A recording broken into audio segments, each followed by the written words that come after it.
in my study, what I did was I went out for an ethnography. I worked with 120 athletes and their families and coaches, just a number of people. And what I found out is that most athletes, almost 100% of the athletes, are drafted and enter into the NFL anywhere between the age of 20 and 22 years old. And so if you're only playing for 3.3 seasons, many of them are retired and have to look towards their second career by the time they're 25, 26 years old.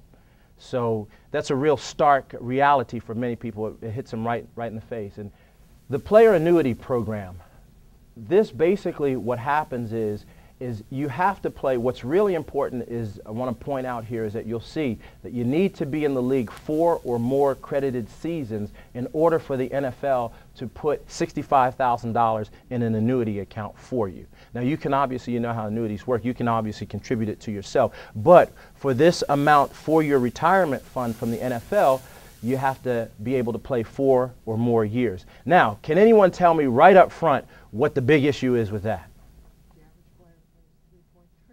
Speak up so everybody behind you can hear it. Say it again. The average player plays 3.3 years, not 4 years. Exactly. I wonder why the NFL did that.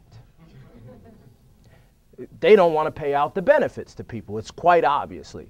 That's the situation here. Now, I would counter this as a sociologist. One of the most important things that we would want to look at, because we look at structures, we look at institutions, but we'd also want to find out, why would the NFL Players Association agree to such thing? Right? Because their constituency base, it puts them in a position where the vast majority of them are not going to receive the benefits. Now, I'm going to give you the quick answer because I don't have time to give you the long answer. But the long answer is the fact that the Players Association, they are the ones that contributed to this structural inequality that the athletes are dealing with. So what they always say, Eugene Upshaw is one of the persons, he was the former executive counsel or executive officer for the Players Association. What he always prided out in public and said was that we, as the NFL Players Association, we have more revenues distributed amongst our players than any other union in professional sports. And although that sounds really good, because the NFL makes about $8 billion in revenue a year, and about a little over $4 billion of that is distributed per year annually to the athletes, that sounds really good. But I'm going to tell you, what that really is almost like a loaded gun in the hands of children. Unfortunately, because you pay these young people that much money, what are they going to do? They're going to spend it. And that's one of the reasons why they get to this situation. So it's very important to understand that the system is not really set up in a way to help people in the latter part of their lives. Now we can look at the regular health insurance benefits. If you were a vested player and you retired before the first game of 2002, then you get 48 months of insurance to cover whatever injuries that you have. Now remember, let's say you retired at 30 years old and you have 48 months, so you're going to have, that amount of time to cover you. So you're covered up until the time you're, 34, 35 years old, depending. But your aches and pains start coming to you when you're 40. So this insurance, in essence, does you no good. It's going to help maintain you on a day-to-day basis, but it's really not going to do anything for you. Then, if you retired after 2005, you're going to get 60 months. So you get an additional year on top of that. So, it's not really helping you a whole lot. And this is really where athletes have a lot of problems. So let's say you have a chronic knee. One of the problems with a chronic knee is that you don't get a chance to do, like a lot of us do, is sit and do some desk work at times. You can't really sit there because your knee is killing you. I can attest to that. But so you have to you have to really order your life around your body, your aches and your pains, and your ability, obviously, to go to the doctors and to get them treated. If you don't have that insurance, then you have to draw from that $75,000 or $300,000 to take care of your health care.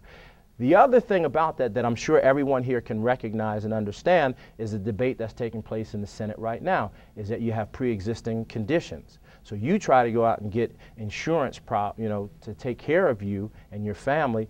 When you have these issues, you're going to be excluded on the very issues that you need to have taken care of, because everyone's going to know that you play professional football. You can't hide that. So that's something that they're dealing with here as well.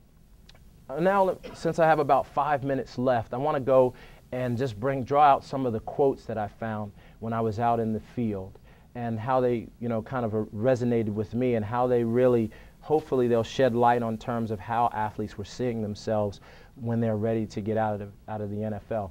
But this first quote is from a guy that was drafted in the second round out of a major school in the Midwest here. And what he said was he really didn't know what to expect when he was first going into the NFL. He says, because I was only 20 years old when I got drafted, my parents had to sign my first contract. And he says, I really wasn't prepared for everything that happened. He won a Super Bowl. He was in the league 3 years technically, and he was done. And interesting story about him is that he said to me, with his signing bonus in his first year, he made over about $1.3 million. And what he said was that when it was time for him to go back to training camp in his second year, I think they had to report in the end of July, he said he went to the ATM machine to pull out $100, and he got a piece of paper back that said insufficient fund, non-sufficient funds. So he had blown all of his money in his first year, and this is what he was saying, is I didn't really know what happened. I wasn't ready for it. But this is an important quote as well. This person actually made a very good transition into life after the NFL. He actually works in the NFL front office. But he said, at first, it hurt my ego. It took me a while to get over the fact that my career was over. But let's be realistic, and this is the challenge that he was putting out to me because of all of this data that I was collecting, and he understands, he interacts with athletes all the time. He said, how many guys in the NFL are irreplaceable? Because these guys say that they got caught up in politics.